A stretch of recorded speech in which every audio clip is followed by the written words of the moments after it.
I never thought I'd be sitting here, staring at old photographs and questioning everything I believed in. But that's what happens when your whole world shifts beneath your feet, leaving you scrambling for solid ground.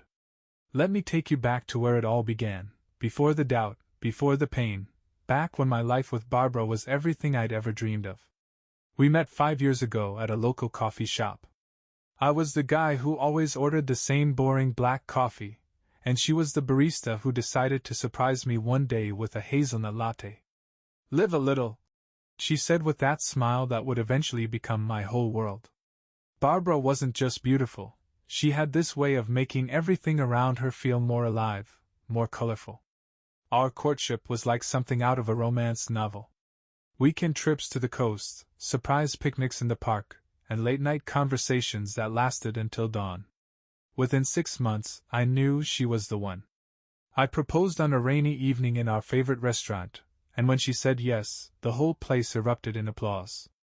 We got married in a small ceremony surrounded by our closest friends and family, and I remember thinking that life couldn't get any better than this. We bought a modest house in the suburbs, complete with a white picket fence and a small garden that Barbara tended to with loving care. Our routines were simple but perfect. Every morning, we'd have breakfast together before heading to our respective jobs, me to my accounting firm, her to the art gallery where she worked as a curator. In the evenings, we'd cook dinner together, share stories about our day, and plan for our future. Barbara had this way of making every day feel special. She'd leave little notes in my lunch bag, send random text messages just to say she loved me, and always knew exactly what to say when I was having a rough day at work. We were that couple that others looked at with envy, the ones who still held hands after years together, who could make each other laugh with just a look. Our friends used to joke that we were too perfect, that no couple could be this happy. We'd just smile and share a knowing look, believing we had somehow cracked the code to eternal happiness. We talked about everything, our dreams, our fears, our past relationships, our hopes for the future. Or at least, I thought we did. Looking back now, I wonder how much of what she told me was real and how much was carefully crafted fiction. The topic of children came up naturally as we settled into our married life. We both wanted a family, and after 2 years of marriage, we decided to start trying. Those months were filled with excitement and anticipation. Each negative test was met with disappointment, but we remained hopeful. We read books about fertility, changed our diets, and even started tracking ovulation cycles. Barbara approached it all with her characteristic optimism, assuring me that when the time was right, it would happen. Then came that evening I'll never forget. I returned home from work to find Barbara waiting for me with dinner already prepared, my favorite lasagna. She was practically glowing as she sat me down at the table. Before I could take a single bite, she reached across and grabbed my hand, her eyes sparkling with joy. "I have something to tell you," she said, and my heart skipped a beat. Those words would change everything, though not in the way I imagined at the time. When she announced her pregnancy, I lifted her off her feet and spun her around the kitchen, both of us laughing and crying with pure joy. We stayed up late into the night, planning the nursery, discussing names, and imagining our future as parents. If only I had known then what I know now. But that's the thing about trust, it's like a blindfold we willingly wear, believing it shields us from pain when really it just prevents us from seeing the truth that's right in front of us.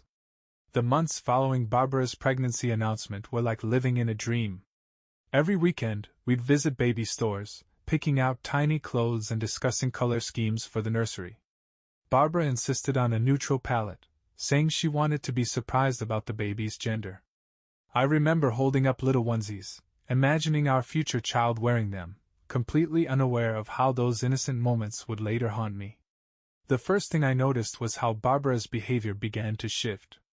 Small changes at first, so subtle that anyone else might have missed them. She started taking more phone calls in private, stepping out onto the back porch or into another room. When I'd ask who called, she'd wave it off with a casual, "Just my mom," or "work stuff." I didn't think much of it then. After all, what reason did I have to doubt her? Her morning sickness seemed to follow an odd pattern. Some days she'd be perfectly fine, while others she'd be locked in the bathroom for hours. I tried to be supportive, bringing her crackers and ginger ale, but sometimes she'd insist on being left alone. "It's just hormones," she'd say through the door, her voice strained. "I don't want you to see me like this." As her belly grew, so did my excitement about becoming a father. I threw myself into preparations, spending weekends assembling furniture and painting the nursery.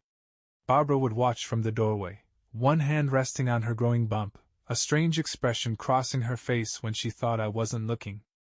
Later, I'd realize it was guilt, but at the time, I mistook it for the emotional overflow of pregnancy. Our friends threw us a beautiful baby shower.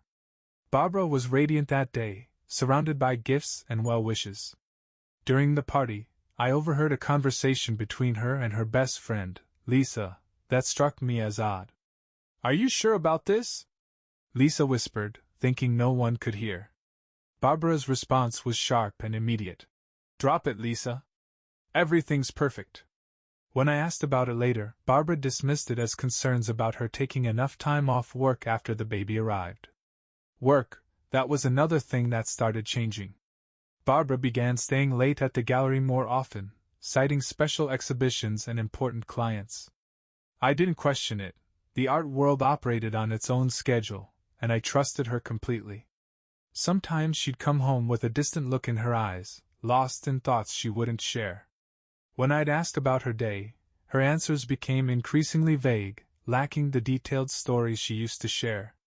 One evening, while Barbara was at one of her late-night gallery events, I decided to surprise her by bringing dinner. When I arrived at the gallery, the lights were dim, and the security guards seemed confused by my presence. "Mrs. Walker left hours ago," he said, checking his log. "Said she wasn't feeling well." When I called her cell phone, it went straight to voicemail.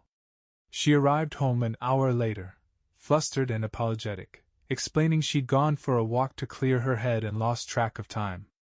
The incident at the gallery should have raised red flags, but love has a way of blinding us to things we don't want to see. Instead, I convinced myself that pregnancy was taking its toll on her, that she needed space to process the massive changes happening in our lives. I focused on being the supportive husband, the excited father-to-be, ignoring the growing knot of unease in my stomach. As her due date approached, Barbara became increasingly anxious. She'd spend hours rearranging the nursery, folding and refolding tiny clothes, checking and rechecking her hospital bag. Normal nesting behavior, the book said, but something about her anxiety felt different. Sometimes I'd catch her staring at her phone, her face pale and worried, only to quickly force a smile when she noticed my presence. The last month of her pregnancy was particularly strange. She insisted on switching to a new obstetrician, claiming her current one wasn't taking her concerns seriously. When I offered to accompany her to appointments, she'd insist it wasn't necessary. "You're busy at work," she'd say. "Besides, it's just routine checks now." I wanted to be there, to experience every moment of this journey with her, but she had a way of making me feel like I'd be intruding. Looking back, I see now how each of these moments was a piece of a larger puzzle, one that would eventually shatter my world. But hindsight is a cruel teacher, showing us all the signs we missed when we were too in love, too trusting, too certain of our happy ending to notice the cracks forming in our perfect life. The night Barbara went into labor remains etched in my memory like a photograph slowly fading at the edges. It was past midnight when she shook me awake, her face a mix of pain and something else I couldn't quite read. In the harsh fluorescent lights of the hospital hallway, her hand gripped mine with an intensity that felt more like desperation than the expected anxiety of childbirth. The delivery room was a blur of white coats and hushed voices. Barbara's eyes kept darting to the door, as if expecting someone else to walk in, someone who wasn't me. When the nurse asked about family medical history, Barbara's answers came too quickly, too rehearsed. I attributed it to the stress of labor, but looking back, I see how she skillfully deflected certain questions, steering conversations away from anything too specific about genetic traits. Then came the moment that would replay in my mind countless times in the months to follow. Our son emerged into the world with a shock of bright blonde hair, so light it seemed almost white under the delivery room lights. Something shifted in the atmosphere of the room, subtle, like the first hint of autumn in late summer. The nurse's eyes flickered between Barbara and me, then quickly away. Barbara's grip on my hand loosened, just slightly, but enough for me to notice. "He's beautiful," I whispered, fighting the first tendrils of unease that crept into my chest. Barbara's response was a weak smile, her eyes never quite meeting mine. She reached for our son with trembling hands, cradling him close as if trying to shield him from my gaze. The days in the hospital were a strange dance of joy and growing disquiet. Friends and family visited, cooing over the baby. I couldn't help but notice how some of them, especially those who had known us longest, seemed to study his features with too much intensity. Lisa, Barbara's best friend, barely stayed 5 minutes, her usual chatty demeanor replaced by an uncomfortable silence. Coming home should have been the beginning of our perfect family life. Instead, it marked the start of sleepless nights filled with more than just newborn cries. I'd find myself standing over the crib in the dark, studying our son's delicate features. His hair seemed to grow even lighter, like spun gold in the morning sun. Neither Barbara's family nor mine had any history of blonde hair, a fact that began to scratch at the back of my mind like a persistent itch. Barbara became increasingly protective, almost possessive of the baby. She'd tense up when I'd hold him, watching my reactions with careful eyes. When visitors would comment on his blonde hair, she'd quickly change the subject, sometimes with an edge of panic in her voice. "Genetics are funny things," became her standard response, delivered with a laugh that never quite reached her eyes. One afternoon, while Barbara was napping, I found myself scrolling through old family photos on both sides. Generation after generation of dark hair stared back at me. The knot in my stomach grew tighter. I started noticing other things too, the shape of his nose, the set of his eyes, features that seemed to belong to either of us. The questions began to multiply in my mind like shadows at sunset. I'd catch Barbara watching me when she thought I wasn't looking, her face a map of worry lines and unspoken words. Sometimes, in the middle of the night, I'd wake to find her sitting in the nursery, crying silently while holding our son. When I'd ask what was wrong, she'd blame it on postpartum hormones, but her eyes held secrets that seemed to be eating her alive. Our once easy conversations became laden with unspoken tensions. Simple questions about the baby's care would be met with defensive responses. Barbara started keeping a closer eye on her phone, always making sure it was locked and within reach. The gallery events became more frequent again, but now when I'd offered to join her, she'd become almost panicked in her refusals. The weight of unasked questions hung between us like a heavy curtain, changing the shape of our relationship in ways I couldn't quite grasp. I loved our son fiercely, unconditionally, but each passing day brought new doubts that burrowed deeper into my heart. The foundation of trust that I'd built my life upon was beginning to crack, and I could feel the tremors of what was to come shaking the walls of our perfect life. Time has a way of making even the strongest doubts take root and grow. As our son reached his 4th month, I found myself living in two realities. In one, I was the devoted father and husband, going through the motions of our daily life with practiced normalcy. In the other, I was a detective in my own home, collecting fragments of evidence that I wasn't sure I wanted to piece together. The morning light became my enemy. Each dawn revealed our son's features with cruel clarity. The golden hair that seemed to mock our dark-haired lineage, the subtle shapes of his face that whispered of someone else's genetics. I'd catch my reflection in the nursery mirror, dark eyes staring back at me, and feel the disconnect growing like a chasm between what I wanted to believe and what my instincts screamed. Barbara's behavior shifted like sand beneath my feet. Some days she'd be overwhelmingly affectionate, almost desperate in her attempts to prove everything was normal. She'd create elaborate family photo sessions, insisting on capturing every moment, as if trying to document a truth she needed to believe herself.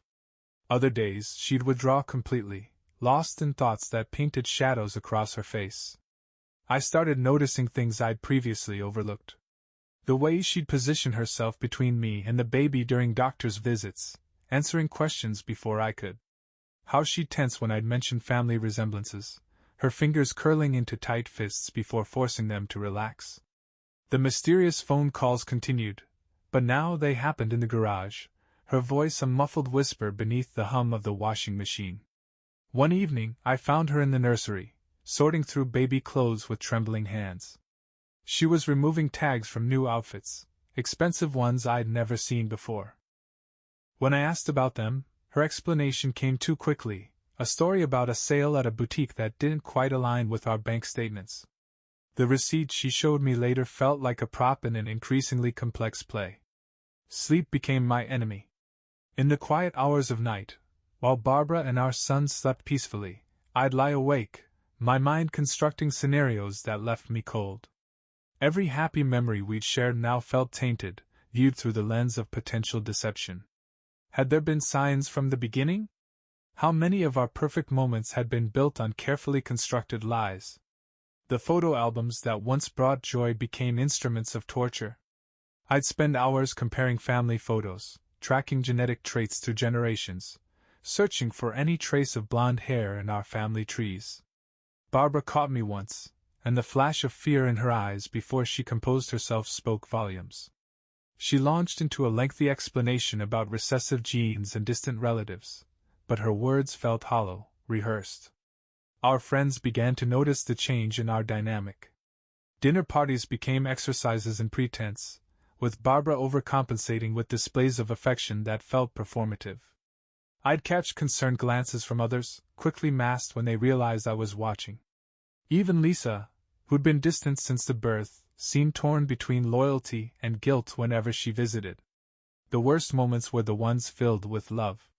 Watching Barbara sing our son to sleep, her voice soft and full of genuine affection. Seeing his first smile, his tiny hands reaching for me with complete trust. The love I felt for him was real, bone-deep, and utterly terrifying. Because with each passing day, the question grew louder, was this love built on a foundation of lies? I started experiencing anxiety attacks in quiet moments, in the shower, during my commute, while watching Barbara and our son in the garden. The pressure of carrying these suspicions while maintaining a facade of normalcy became almost unbearable. Yet I couldn't bring myself to shatter our family's peace with accusations I wasn't ready to face the answers to. Barbara must have sensed the storm brewing beneath my silence. She began leaving little notes around the house again, like she used to during our courtship. "I love you more each day," they'd say, or, "You're the best father we could ask for." Each note felt like a knife twist, the words both tender and potentially poisoned with deception. Memory plays cruel tricks when trust begins to fade. Sitting in my home office late one night, I found myself revisiting moments from our past, each one taking on new shadows in the light of my growing suspicions. The leather of my chair creaked as I leaned back, Barbara's laughter echoing from downstairs as she put our son to bed. That sound, once my anchor to happiness, now felt like a discordant note in a familiar song. The investigation began quietly, almost accidentally. A misplaced medical bill led me to our filing cabinet, where years of carefully organized paperwork told its own story. Barbara's medical record showed a gap, 3 months missing during the early stages of her pregnancy. When I mentioned it casually over dinner, her fork paused halfway to her mouth, a momentary freeze before she launched into an explanation about changing doctors and lost paperwork. The words flowed smoothly, but her eyes darted away from mine, focusing on something beyond my shoulder. Our son's baby book became both comfort and torment. I'd traced the timeline of doctor's appointments, noting how some entries seemed rushed, dates slightly smudged. The ultrasound photos were all there, perfectly arranged, but something about their positioning felt staged. One evening, I noticed a corner peeling back on one image, beneath it, a different date than what was written in Barbara's flowing script. The gallery where Barbara worked took on an ominous significance in my mind. I began driving past it during her supposed late nights, counting the lit windows, noting the empty parking lot. Once I saw her car there when she told me she was visiting her sister. I sat in my car for hours, watching shadows move behind frosted glass, imagining scenarios that made my stomach churn. When she came home that night, her story about her sister's emotional crisis was perfect, detailed, too detailed.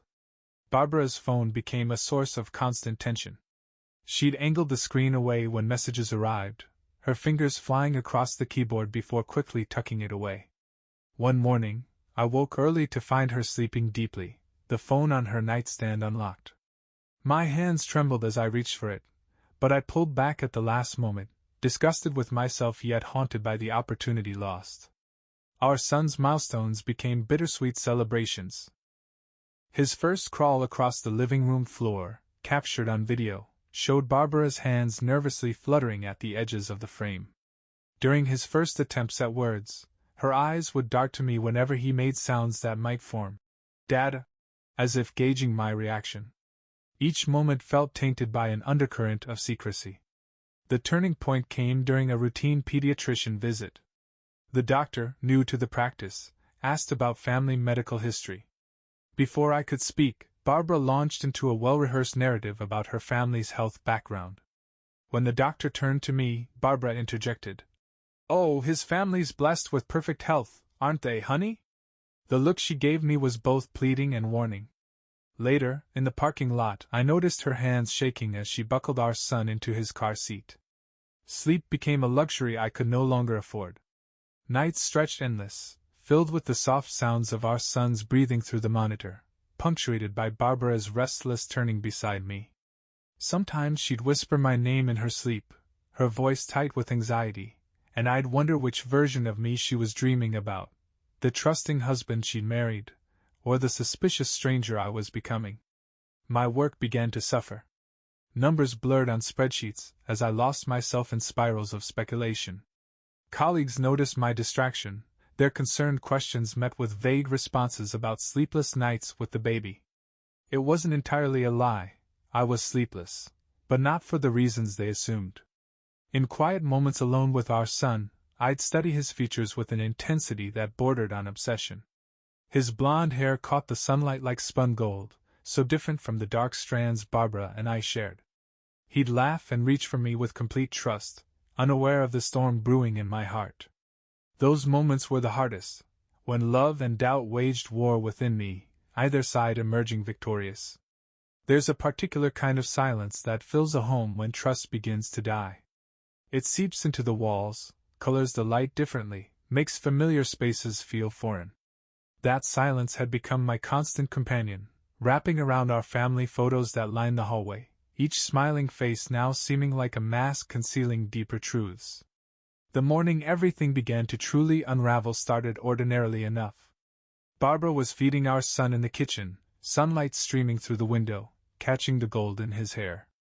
I watched them from the doorway, my coffee growing cold in my hands, as she hummed a lullaby her mother used to sing. The scene should have been perfect, would have been perfect, if not for the text message that lit up her phone on the counter. I wasn't trying to read it. I want to make that clear, even now. But when the preview flashed across her screen, the words, "He looks more like you every day," seemed to hover in the air between us. Barbara hadn't noticed, too absorbed in wiping pureed peas from our son's chin. But I felt the floor shift beneath my feet, reality tilting on its axis. Later that day, I found myself sitting in my parked car outside our house, watching Barbara through the living room window as she folded laundry. She moved with the same grace I'd fallen in love with, but now each gesture seemed choreographed, as if she was performing for an audience she knew was watching. Our son played on his blanket nearby, reaching for toys with perfect little fingers that suddenly seemed to belong to a stranger. The weight of unasked questions had begun to physically manifest, a constant pressure in my chest, a tightness in my throat that wouldn't ease. At work, I caught myself staring at family photos on my desk, studying them with the intensity of a man searching for exit signs in a burning building. The image of Barbara at our wedding, radiant in white, now seemed like a photograph from another life, one where love wasn't tangled with deception. That evening, Barbara suggested we have dinner at her parents' house that weekend. "Mom's been asking about us," she said, her voice carefully neutral. "She says we've been distant lately." The way she watched me as she spoke, gauging my reaction, made me wonder if her mother knew something I didn't. The thought sent ice through my veins. I found myself drawn to our son's room at night, standing in the darkness, listening to his steady breathing. His favorite stuffed elephant lay guard beside him, a gift from Barbara's sister who'd remarked once, too casually, about his unique features. In those quiet moments, love and doubt waged war in my heart. I loved him with a fierce intensity that physical resemblance couldn't touch, yet each golden strand of hair on his head felt like evidence in a case I never wanted to solve. The breaking point came during a moment so mundane it seemed almost cruel in its simplicity. Barbara was showing me photos from our son's latest milestone photo shoot on her laptop. She clicked through them quickly, but not quickly enough to prevent me from noticing a folder labeled with a date from during her pregnancy. Before she could close it, I caught a glimpse of what looked like messages, dozens of them, saved as screenshots. The look that passed between us in that moment held the weight of every unspoken question, every sleepless night, every doubt that had plagued me for months. Barbara's hand trembled on the mouse, her knuckles white with tension. For a heartbeat, I thought she might confess everything. Instead, she slammed the laptop shut, muttering something about getting dinner started. That night, after she'd gone to bed, I sat in our darkened living room, surrounded by the artifacts of our life together. Wedding photos, vacation memories, the blanket her grandmother had knitted for our son, each item seemed to mock me with its appearance of normalcy. In the soft glow of streetlights filtering through our curtains, I made a decision that would change everything. The truth, I realized, wasn't just hiding in Barbara's careful words or defensive actions. It was buried somewhere in the digital trail of her past, in the messages she thought were hidden, in the carefully curated timeline of her pregnancy. As I sat there, the weight of betrayal pressing against my chest, I knew that the time for passive observation was over. The next step would require actions I never thought I'd take, crossing lines I never thought I'd cross. There's a particular kind of self-loathing that comes with becoming someone you never thought you'd be.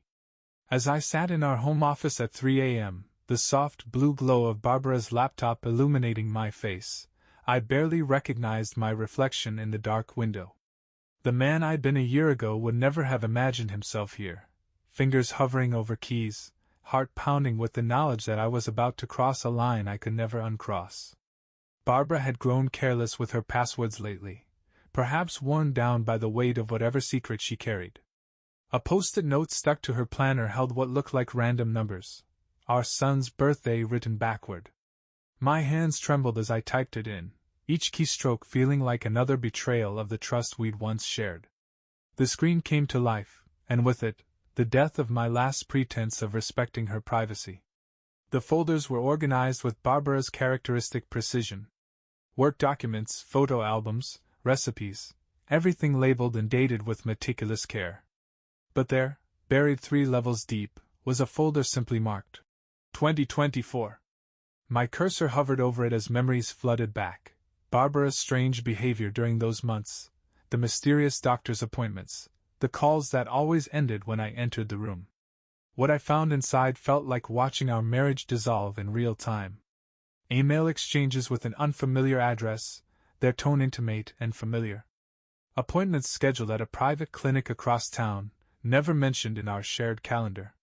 Photos I'd never seen before, Barbara's pregnancy barely showing, standing in a garden I didn't recognize with people whose faces made my stomach turn. In one photo, she was laughing, her head thrown back in genuine joy, while a tall blond man looked at her with unmistakable affection. The timestamp matched a day she told me she was at a gallery exhibition.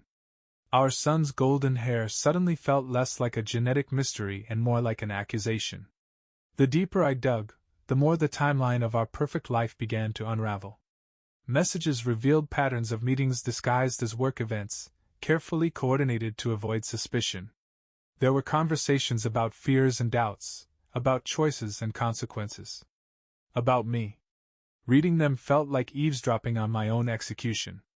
Dawn was breaking when I finally closed the laptop, my mind swimming with information I couldn't unlearn. The house was quiet except for the distant sound of our son stirring through the baby monitor. Barbara slept peacefully in our bedroom, unaware that the careful walls of her deception had begun to crumble. That morning, watching her prepare breakfast with practiced normalcy, every gesture seemed like a performance. She hummed while making coffee, asked about my plans for the day, kissed our son's forehead, all while I sat there, drowning in the knowledge of her other life. The distance between us at the kitchen table felt infinite, though we were barely 3 feet apart. Later that day, I found myself parked outside the clinic I'd discovered in her emails. The building was unremarkable, its windows reflecting the afternoon sun like any other medical office. How many times had she walked through those doors, carrying the weight of her secrets? How many decisions had been made within those walls that would reshape our lives forever? The investigation took on a life of its own after that. I created a second email account, began documenting everything.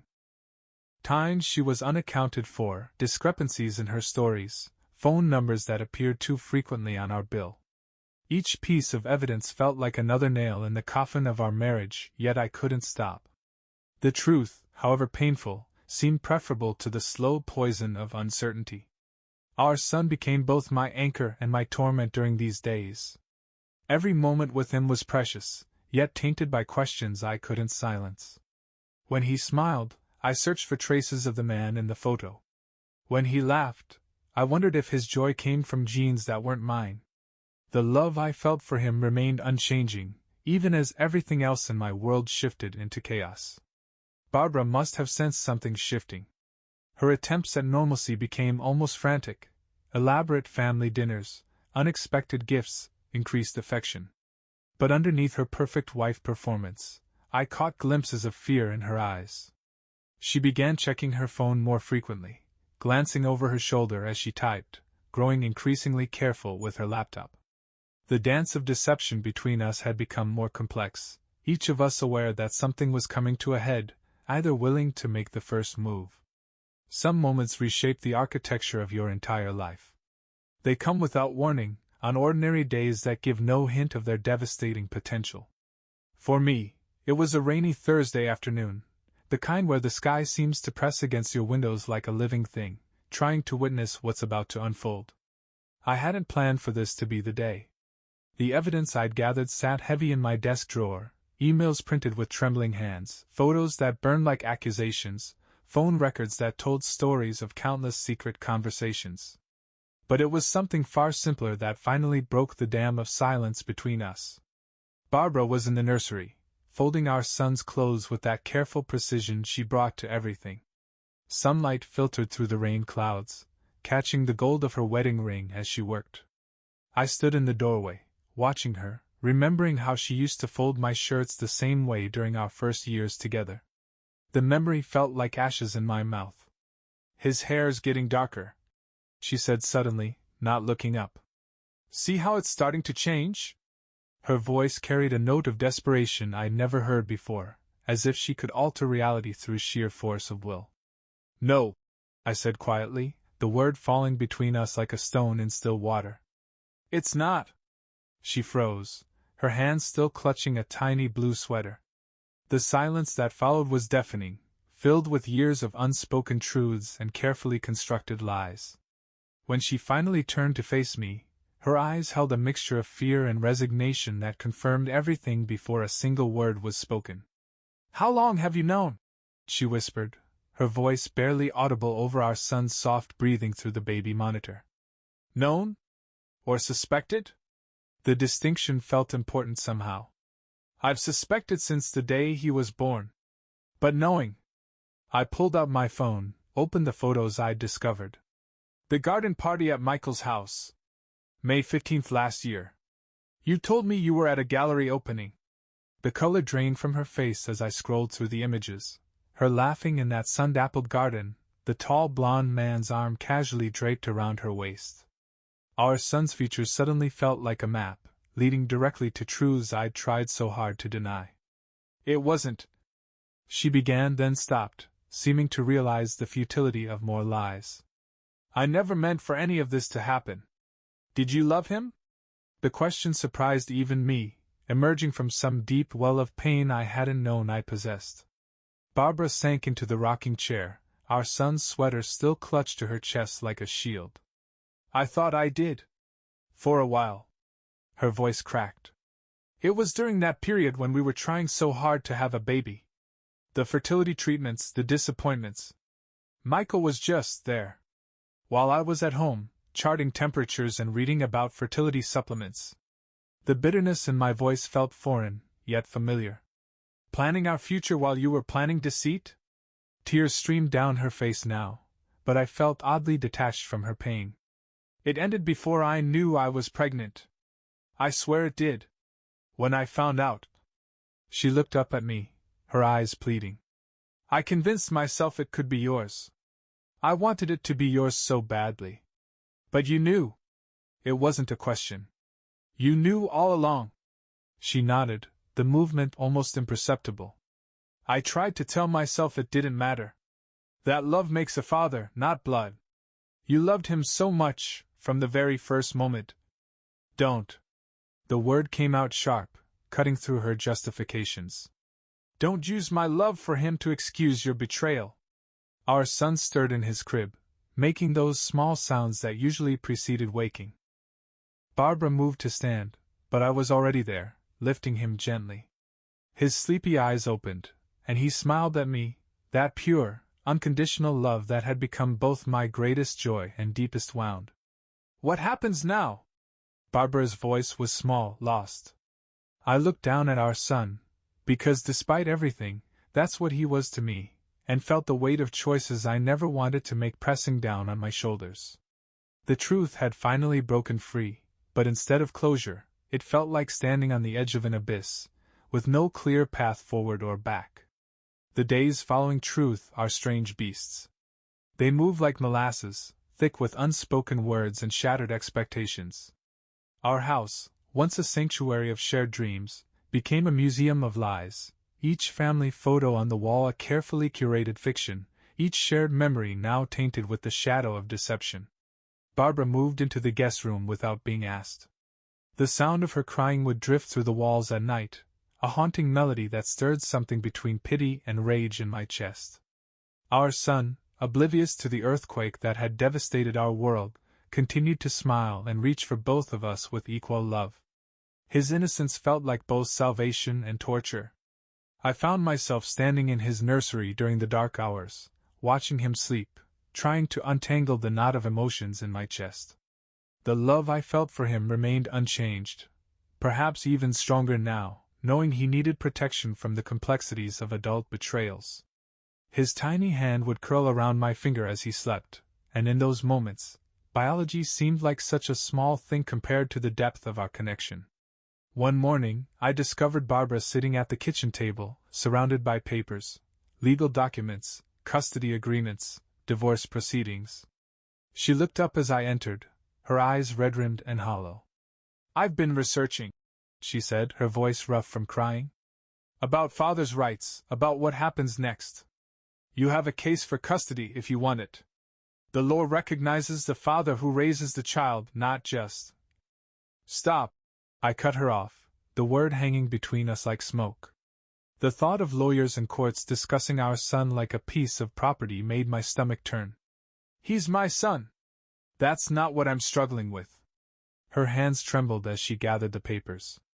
Then what are you struggling with? The question unleashed something dark and wounded inside me. Trust, Barbara. I'm struggling with every moment we shared, every promise you made, every time you looked me in the eye and chose to keep lying.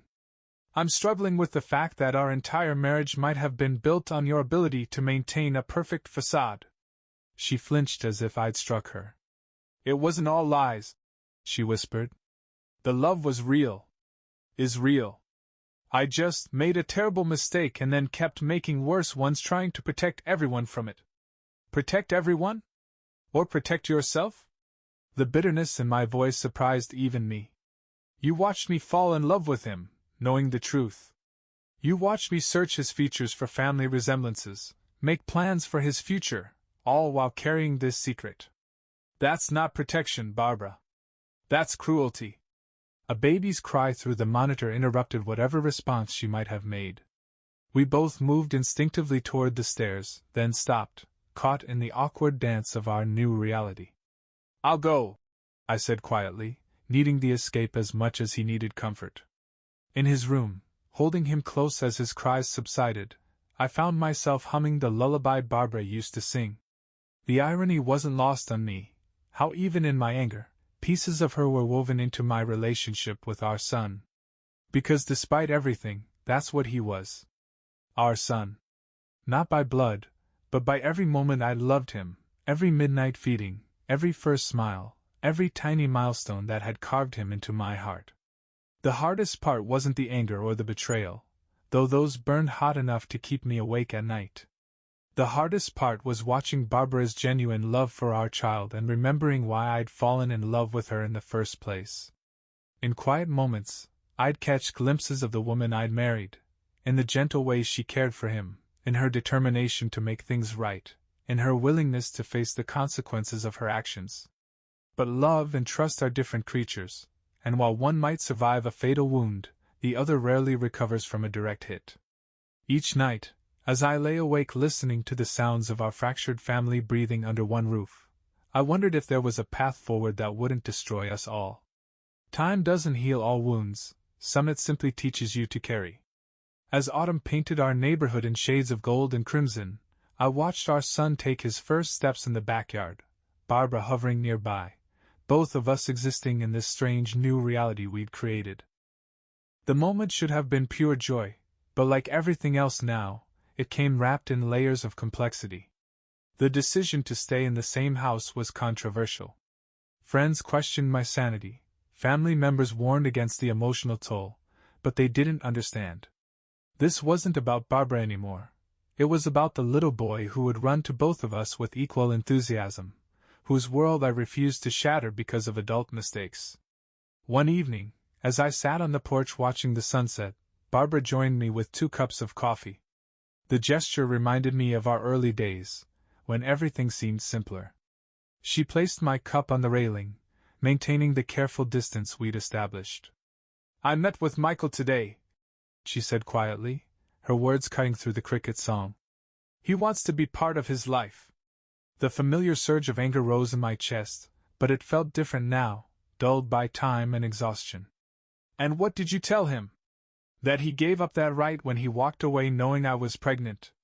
Her voice carried a strength I hadn't heard in months. "That our son has a father who chose him, loved him, and has been there for every moment of his life." The words hung between us like delicate glass, fragile but reflecting something true. "You don't get to make that decision alone anymore," I reminded her, though my tone lacked its former bitterness. "I know."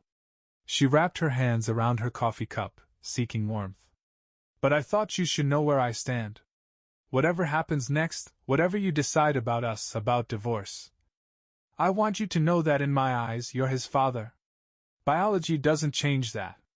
Rain began to fall softly, creating a curtain between us and the rest of the world. In that moment, I realized something had shifted within me. The anger that had been my constant companion was still there, but it had transformed into something else, a sort of tired wisdom about the complexity of human hearts. "Do you remember what you said at our wedding?" I asked, surprising myself. "About how love isn't just a feeling, but a choice we make every day." She nodded, tears mixing with raindrops on her cheeks. "I choose him," I said simply. "Every day, I choose to be his father. The rest we'll figure out one day at a time." The divorce papers remained unsigned in my desk drawer. Not because I'd forgiven Barbara, some betrayals run too deep for conventional forgiveness, but because I'd learned that family could look different than I'd imagined. Our son deserved parents who could set aside their pain for his happiness, who could model resilience and grace in the face of life's complications. Barbara and I established new boundaries, new ways of communicating that acknowledged both our shared responsibility and our broken trust. We learned to be parents together while accepting that we could no longer be partners. It was messy, imperfect, and often painful, but it was real, more real than the perfect facade we'd maintained before. As I tucked our son into bed that night, his blonde hair catching the soft light from his nightlight, he reached up and touched my face with perfect trust. "Love you, Daddy," he murmured, drifting into sleep. In that moment, I understood that sometimes the families we choose are stronger than the ones we're born into, and that love, real, conscious, chosen love, transcends biology. Barbara stood in the doorway, watching us with eyes full of complicated emotions. We'd never be what we were, but maybe we could be something else, something built on honest foundations this time, something that acknowledged our flaws and failures while choosing to move forward anyway.